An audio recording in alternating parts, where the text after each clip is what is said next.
তো প্রিয় দর্শক, আমরা আজকে এক ব্র্যান্ডের লোকের সাথে দেখা করতে আসছি। সে নাকি ব্র্যান্ডের জিনিস পরে। তো বিস্তারিত তার কাছ থেকে শুনে নিব।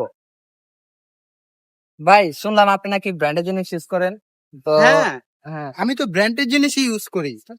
আমি এই যে শার্টটা দেখতেছেন, আমার এই শার্টটা লন্ডন থেকে অর্ডার করা। আচ্ছা আচ্ছা এটা লন্ডনের ডলারে $250 হবে। আচ্ছা। আর আমার এই যে ঘড়িটা দেখতেছেন, এই ঘড়িটা হচ্ছে রোলেক্স এর ঘড়ি। এটা আমি শ্রীলঙ্কার থেকে অর্ডার করে নিয়ে আসছি। আচ্ছা আচ্ছা। তো আমার এটা শ্রীলঙ্কার ডলারে হবে $5-7 হবে। আমার এই প্যান্টটা দেখতেছেন, প্যান্টটা দেখতেছেন, হ্যাঁ হ্যাঁ। আমার এই প্যান্টটা আমি জাপান থেকে অর্ডার করে নিয়ে আসছিলাম।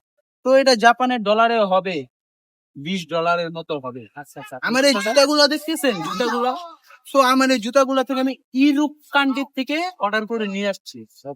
তো এই জুতাগুলা ইউরোপ কান্ট্রি ডলারে হবে $25 মতো হবে। তো আমি যদি সব মিলিয়ে হিসাব করি তাহলে বাংলা টাকায় হবে আপনার এই 150-200 টাকা হবে।